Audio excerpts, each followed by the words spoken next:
აგვისტოს თვიდან დაუმორჩილებელი გახდა ამის ეპილეფსიური შეტევები. შეტევები ჰქონდა ყოველ დღე, ყოველ ღამე ძილში 4, 5, 6 გულყრა. თითოეული გაზიარები თითოეულმა ადამიანმა უდიდესი წვლილი შეიტანეთ ჩემი თეკლას გადარჩენაში. ძალიან დიდი მადლობა მინდა გადაუხადო ფონდის თითოეულ მეგობარს. საჭმელს ვერ ჭამდა, სითხეს ვერ ღებულობდა, ფეხზე ვერ დგებოდა.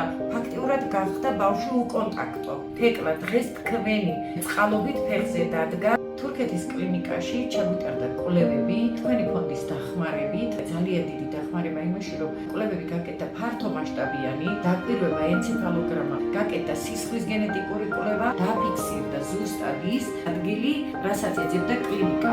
დადგინდა გულყრის პროცესის პროვოცირება, საიდანაც მოდის თავის ტვინიდან.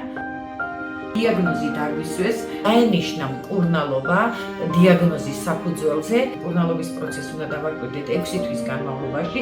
შესაძლებელია შემდგომ უკვე 6 თვიანი მკურნალობის მერე გადაწყვეტილებაც მიიღო ქირურგიულ ჩარევაზე. 6 თვეში კიდე სრულფასოვანი განმავლობითი კვლევები უნდა ჩავატაროთ.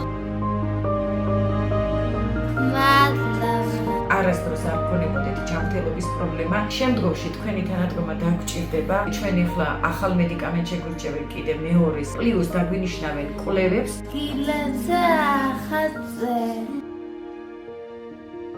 გადარიცხეთ ნებისმიერი თანხა ჩერნოვეცკის ფონდის ოფიციალური საიტის მეშვეობით.